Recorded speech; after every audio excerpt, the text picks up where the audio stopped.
Arjun MK-1A tanks की formal order मिलने के साथ साथ इंडियन आर्म फोर्सेस में अर्जुन टैंक्स की सफ़र यहीं तक ही सीमित क्यों रहने वाला है। सफरान और एचएएल अभी भारत में ही राफेल के इंजन को जॉइंटली मैन्युफैक्चर करने के साथ साथ एमका के लिए भी एक नए इंजन को बनाने के लिए एमओयू को साइन कर चुके हैं। टर्की की पैरामिलिट्री फोर्स और आईएसआई के द्वारा फंडिंग किए जा रहे कुछ आतंकवादी संगठन अभी एक साथ मिलकर कश्मीर पर हमला करने की तैयारी कर रहे हैं। लाइन ऑफ एक्चुअल कंट्रोल से डिसएंगेजमेंट प्रोसेस शुरू होने के साथ साथ ही अभी सभी आर्मर्ड यूनिट्स को भारत 20 किलोमीटर तक पीछे हटा चुका है, लेकिन जरूरत पड़े तो इनको तुरंत ही वहां पर डिप्लॉय किया जा सकता है। और अंत में 1971 के लड़ाई के दौरान ऐसा क्या हुआ था जिस वजह से पाकिस्तानी आर्मी के एक लेफ्टिनेंट कर्नल रैंक के ऑफिसर ने अपनी ही आर्मी के कैंप छोड़ के इंडियन आर्मी के कैंप में चले आए थे। ऐसे ही कुछ और खबरों के बारे में हम आज की वीडियो में बात करने वाले। नमस्कार दोस्तों, मेरा नाम है अंशुमन नायक और आप सभी का बहुत बहुत स्वागत है इंडियन डिफेंस न्यूज के डिफेंस टॉक सीरीज में, जहां पर हम रोज नए नए डिफेंस अपडेट्स के बारे में बात करते हैं। तो चलिए देर न करते हुए आज की वीडियो शुरू करते हैं।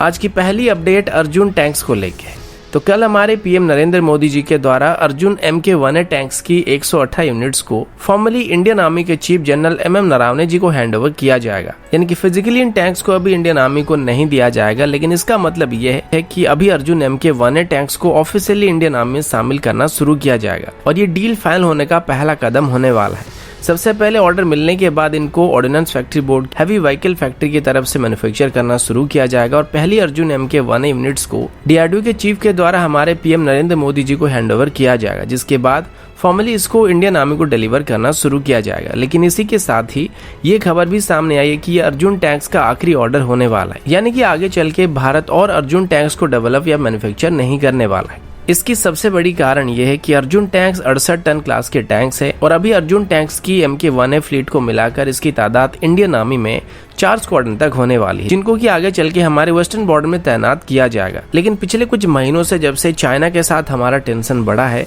तब से हमें एक लाइटवेट क्लास की टैंक्स की जरूरत महसूस हो रहा है और हमें अभी एक ऐसे टैंक की जरूरत है जो कि हिमालयन रीजन में सही से और आसानी से ऑपरेट कर सके। इसके लिए अभी इंडियन आर्मी को लाइट और मीडियम वेट क्लास की टैंक की जरूरत पड़ रही है। अब लाइट वेट क्लास की टैंक की कैटेगरी में इंडियन आर्मी एक 20 से 25 टन क्लास की टैंक को ढूंढ रही है और मीडियम वेट क्लास की टैंक के सेगमेंट में इंडियन आर्मी को भी 30 टन से लेके 50 टन के अंदर एक टैंक की जरूरत है। और अभी भारत स्पेशली ऐसे ही टैंक को डेवलप और एक्वायर करने की कोशिश करने वाला है, जो कि हिमालयन रीजन में सही से और आसानी से ऑपरेट कर सके या फिर जिनको नॉर्दर्न एरिया में इजीली ट्रांसपोर्ट किया जा सके। इसी वजह से हो सकता है DRDO की तरफ से अभी जिस नए टैंक को डेवलप किया जाएगा वो एक लाइटर टैंक होने वाला है। हालांकि अभी इसके बारे में कोई डिटेल जानकारी नहीं दिया जा रहा है, पर इतना बताया गया कि आने वाले 5 सालों में भारत आर्मर्ड व्हीकल की सेगमेंट में सेल्फ डिपेंडेंट बनने वाला है। साथ ही आगे चल के भारत FRCB और FICB टेंडर के अंदर भी मॉडर्न इन्फेंट्री कॉम्बैट व्हीकल्स को और मॉडर्न टैंक्स को खरीदने की कोशिश कर रहा है, जो कि हमारी पुरानी T-72 और BMP-2 जैसे व्हीकल को रिप्लेस करने वाला। लेकिन इसी के साथ ही अर्जुन टैंक का सफर इंडियन आर्मी में यहीं तक ही सीमित रहने वाला है। अगला अपडेट एरो इंजन को लेके है। अभी भारत की तरफ से कई नए फाइटर जेट प्रोग्राम को डेवलप किया जा रहा है, लेकिन सभी के लिए भारत को अब एक इंजन की जरूरत पड़ रही है, जो कि अभी तक हमारे पास मौजूद नहीं है और ये बात हर कोई जानता है। और फ्यूचर में जो भी देश भारत को एरो इंजन को बनाने में मदद करेगा, उससे इंडियन एयरफोर्स के लिए फाइटर जेट की टेंडर को हासिल करने में सबसे ज्यादा आसानी होने वाली है। और इसी वजह से अभी अलग अलग इंजन मेकर कंपनी जैसे कि जनरल इलेक्ट्रिक, रोल्स रॉयस या फिर सफरान वगैरह भारत को अपनी इंजन को ऑफर कर रहे हैं। लेकिन भारत की तरफ से अभी खुद की इंजन को डेवलप करने की कोशिश किया जा रहा है और इसी बीच भारत की HAL और फ्रांस की सफरान के बीच एरो इंजन को भारत में ही मैन्युफैक्चर करने के लिए MOU को साइन किया गया, जिसमें भारत में ही आगे चल के सफरान M88 इंजन की कंपोनेंट्स को मैन्युफैक्चर करने के साथ साथ इनको भारत में ही असेंबल किया जाएगा। ये वही इंजन है जिनको राफेल में इस्तेमाल किया जाता है और आगे चल के जब इंडियन एयरफोर्स की राफेल में इन इंजन की जरूरत पड़ेगी या राफेल में वर्तमान लगे हुए इंजन को ओवरऑल करने का टाइम आ जाएगा, तो उसके लिए भारत को फ्रांस के भरोसे नहीं रहना पड़ेगा, क्योंकि HAL में ही आगे चल के इनको मैन्युफैक्चर किया जाएगा। इसी के साथ ही फ्रांस अभी 36 और राफेल को भी भारत को ऑफर कर रहा है और MMRCA टेंडर में या फिर एडिशनल 36 राफेल जेट में से कोई एक डील यहाँ पे जरूर होने वाली है, क्योंकि सिर्फ 36 राफेल के लिए फ्रांस कभी भी भारत के साथ राफेल की इंजन की टेक्नोलॉजी शेयर करने के लिए राजी नहीं होने वाला है। और साथ ही वो एमका के लिए भी एक 110 किलोटन क्लास की इंजन को बनाने के लिए भी भारत की मदद करने वाले हैं। अगला अपडेट डीआरडीओ की तरफ से है। आप सब जानते हैं कि भारत अभी डिफेंस सेक्टर में सेल्फ डिपेंडेंट होने के साथ साथ 2025 तक $5 बिलियन की डिफेंस एक्सपोर्ट टारगेट को हासिल करना चाहता है। लेकिन अभी पार्लियामेंट्री स्टैंडिंग कमेटी की तरफ से दी गई रिपोर्ट के मुताबिक भारत सरकार की तरफ से अभी जो प्लान किया गया है उसे हासिल करने के लिए अभी डीआरडीओ के पास सफिशिएंट मैन पावर मौजूद नहीं है और मेनली डीआरडीओ की तरफ से अभी रिसर्च और डेवलपमेंट पर फोकस किया जाने वाला है, जिस वजह से साइंटिफिक पोस्ट वैकेंट पड़े हुए हैं। पिछले साल अप्रैल में फाइनेंस मिनिस्ट्री की तरफ से लगभग 436 पोस्ट को अप्रूव किया गया था और डिफेंस एक्विजिशन काउंसिल की तरफ से डीआरडीओ को नए पोस्ट को सैंक्शन करने के लिए कहा गया था, लेकिन ये अभी तक फाइनल नहीं हुआ है। बदले में डिफेंस मिनिस्ट्री का कहना है कि उनको 436 पोस्ट को अभी डीआरडीओ के लिए अप्रूव करने में काफी खुशी होने वाली है। साथ ही वो अभी 2 एडिशनल पोस्ट को भी क्रिएट करने वाले हैं। अभी की बात करें तो डीआरडीओ में टोटल 7,353 साइंटिस्ट के लिए पोस्ट को एलोकेट किया गया, जिनमें से अभी की स्ट्रेंथ की बात करें तो ये 7,068 की है। डीआरडीओ के टोटल एम्प्लॉयज की स्ट्रेंथ के मुकाबले सिर्फ साइंटिस्ट की जो स्ट्रेंथ है वो लगभग 30% के आसपास है और जितने भी रिसर्च और डेवलपमेंट वर्क किया जाता है उन सभी के अंदर इन्हीं का सबसे ज्यादा योगदान रहता है, जिस वजह से ऐसे में अगर हमें जल्दी से नए नए टेक्नोलॉजी को डेवलप करना है तो उसके लिए हमें एटलीस्ट साइंटिस्ट की स्ट्रेंथ को मेंटेन करके रखना पड़ेगा, वरना हमारे डेवलपमेंट वर्क से पीछे पड़ने वाले हैं। अगला अपडेट टर्की की तरफ से है। आप सभी को याद होगा रिसेंटली आर्मेनिया और अजरबैजान के बीच जो लड़ाई हुआ था उसमें टर्की का बहुत बड़ा हाथ था और अभी टर्की पाकिस्तान का क्लोज एली होने की वजह से वो कश्मीर को लेकर भी उसको हर जगह में समर्थन कर रहा है। अभी ग्रीक मीडिया रिपोर्ट के मुताबिक टर्की की पैरामिलिट्री ऑर्गेनाइजेशन सदात और कुछ इंटरनेशनल क्रिमिनल एक साथ मिलकर अभी भारत के खिलाफ साजिश कर रहे हैं और इसमें टर्की का मेन टारगेट कश्मीर है, जिसको वो आगे चल के नेक्स्ट नागोर्नो काराबाख बनाना चाहता है, यानी कि इसको भारत से छीन के पाकिस्तान को देना चाहता है। इसके लिए अभी टर्की की पैरामिलिट्री फोर्सेस की इस्लामिक वर्ल्ड नाम की एक एनजीओ के साथ डायरेक्ट लिंक पाया गया था, जो कि पिछले कई सालों से कश्मीर को लेकर अलग अलग प्लान बना रहा है। अभी इसमें एक और ऑर्गेनाइजेशन का नाम भी शामिल हुआ है जिसका नाम अमेरिकन काउंसिल ऑफ कश्मीर है और इसका जो लीडर है उसका नाम गुलाम नबी फाई है। और अभी मिली रिपोर्ट के मुताबिक ये तीनों अभी एक साथ मिलकर कश्मीर में कोऑर्डिनेट अटैक करने की साजिश कर रहे हैं। अब आप लोग भी सोच सकते हैं कि टर्की भला सीधे तौर पर भारत पर हमला कैसे कर सकता है, लेकिन ग्रीक मीडिया रिपोर्ट के मुताबिक टर्की की आर्मी जो ज्यादातर ऑफिसर है वो नियो नेशनलिस्ट और इस्लामिस्ट है और जो भी इसमें टर्की को अपोज करता है उन सभी को जेल में बंद कर दिया जाता है। अब इसके अलावा FBI की क्लेम के मुताबिक ये जो अमेरिकन काउंसिल फॉर कश्मीर नाम का एनजीओ इसको मेनली ISI की तरफ से फंडिंग किया जाता है और अभी ये टर्की के साथ मिलकर भारत में ग्राउंड लेवल में कुछ गड़बड़ी करने की प्लानिंग कर रहे हैं। अब इसमें चोरों का इन्वॉल्व होना हमारे लिए कोई बहुत बड़ी बात नहीं है।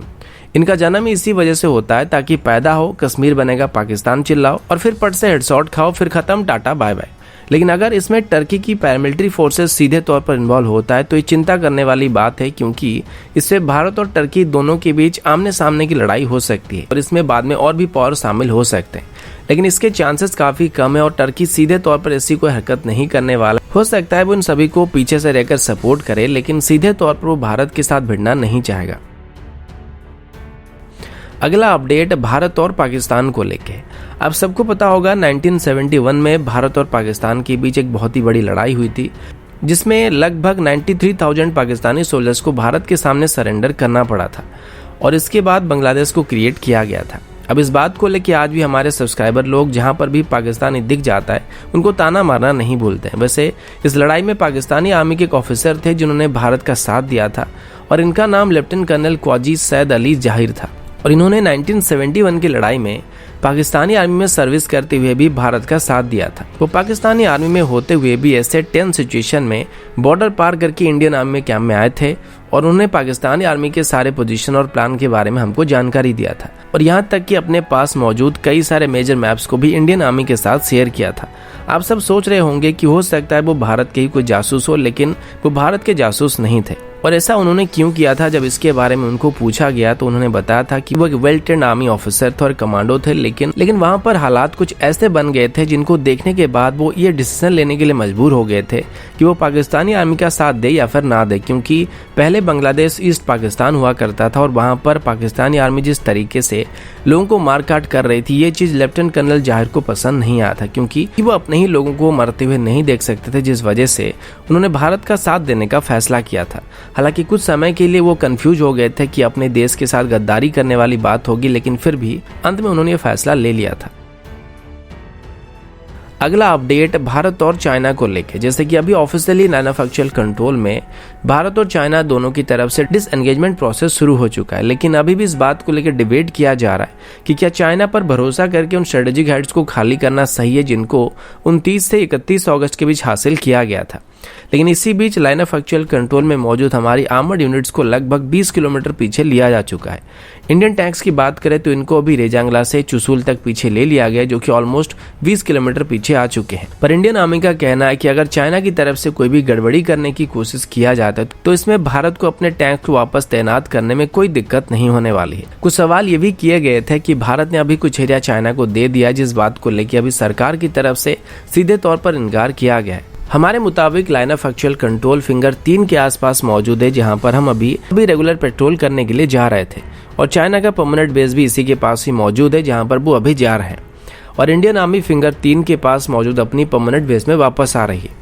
चेंज बस इतना हुआ कि अभी फिंगर 4 से फिंगर 8 के बीच एक टेम्पररी बफर जोन क्रिएट हो गया, जिसमें अभी कोई भी पेट्रोलिंग वगैरह नहीं किया जाएगा, और जब नेक्स्ट मीटिंग किया जाएगा तो उसमें इसको लेके सोल्यूशन निकाला जाएगा। लेकिन अगर ये बफर जोन बना रहता है तो ये भारत के लिए दिक्कत क्रिएट कर सकता है, क्योंकि पूरा का पूरा बफर जोन हमारे इलाके में पड़ रहा है। लेकिन अभी ये कंप्लीट डिसएंगेजमेंट प्रोसेस नहीं है, जिस वजह से इसको लेके आगे भी बातचीत किया जाएगा, और जैसे ही पांगोंग इलाके में डिसएंगेजमेंट प्रोसेस कंप्लीट होगा तो उसके बाद धीरे धीरे करके बाकी सभी सेक्टर में इसको शुरू किया जाएगा।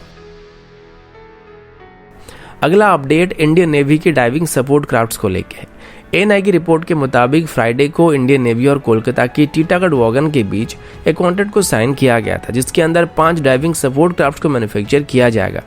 इन वेसल की बेसिक स्पेसिफिकेशन के बारे में अभी कोई जानकारी नहीं मिला है, लेकिन इनको स्पेशली डाइविंग ऑपरेशन के लिए तैयार किया जा रहा है, जिस वजह से इनमें सभी डाइविंग ऑपरेशन रिलेटेड इक्विपमेंट मौजूद होने वाले हैं, और इसको आगे चल के इंडियन नेवी के डाइवर्स को ट्रेन करने के लिए इस्तेमाल किया जाएगा। आमतौर पर इंडियन नेवी के जो डाइवर्स होते हैं उनकी ट्रेनिंग काफी ज्यादा मुश्किल होती है, और कहीं पर भी अगर कुछ गड़बड़ी हो जाती है जो कि पानी के नीचे होता है, तो ऐसे सिचुएशन में डाइवर्स को वहां पे डिप्लॉय किया जाता है, जो कि पानी के अंदर जाके उनको ठीक करते हैं या फिर क्या गड़बड़ी हुआ इसका पता लगाते हैं। लेकिन साथ ही ये काफी रिस्की काम भी होते हैं, और सही इक्विपमेंट ना होने से अंडर वाटर रिपेयरिंग के दौरान डाइवर्स की जान भी जा सकती है। इसी वजह से नेवी की तरफ से भी मॉडर्न डाइविंग सपोर्ट क्राफ्ट्स को हासिल करने का फैसला किया गया है, जो कि नए कैडेट्स को ट्रेनिंग देने के साथ साथ हार्बर के पास होने वाली कोई भी अंडर वाटर गड़बड़ी के दौरान उसको ठीक करने के लिए डिप्लॉय भी किया जा सकता है। तो दोस्तों अभी के लिए इतना ही, मिलता हूँ आपसे अगले वीडियो में, तब तक के लिए जय हिंद, वंदे मातरम।